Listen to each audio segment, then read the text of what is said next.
कैसन छलै विधि के विधान बम काली रिकॉर्डिंग स्टूडियो मानसी। सुधीर जी सपन भेलै होरा अचके में छूटल परन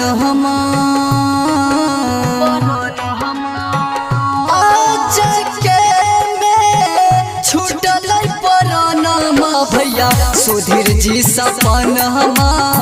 भेलै होरा कैसन छल विधि के विधान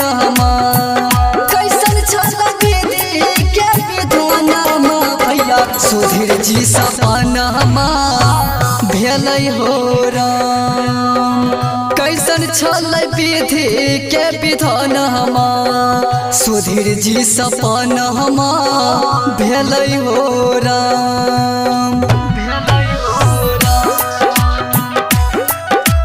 मिक्स बाय गुड्डू गुडेश। कैसन छल विधि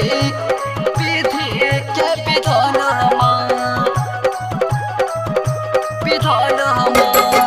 सुधीर जी सपन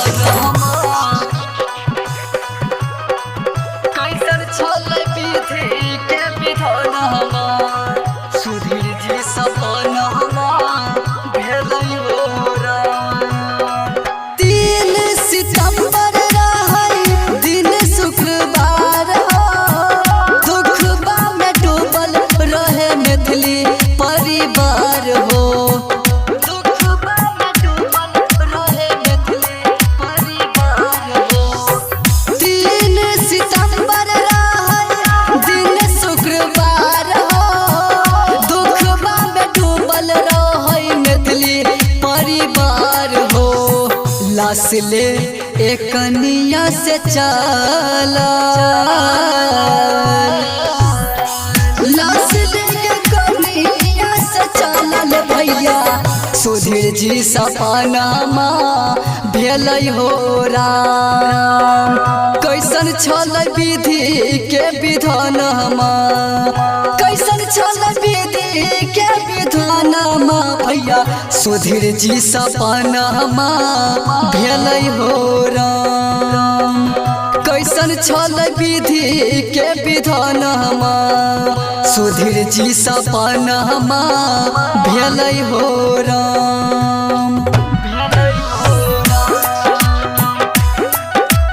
मिक्स बाय गुड्डू गुडेश। कैसन छल विधि के विधान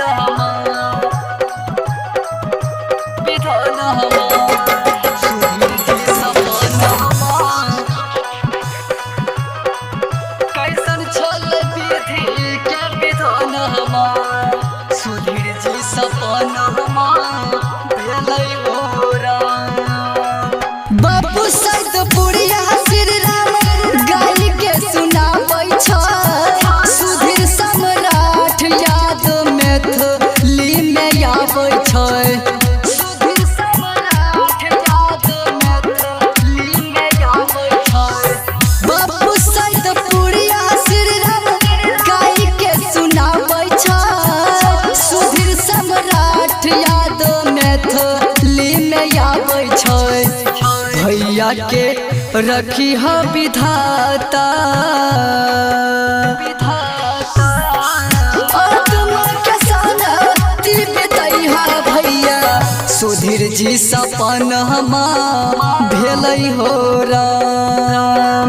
कैसन छल विधि के विधान कैसन छल विधि के विधान भैया सुधीर जी सपन भेलै होरा कैसन छल विधि के विधान सुधीर जी सपन भेलै होरा बम काली रिकॉर्डिंग स्टूडियो मानसी।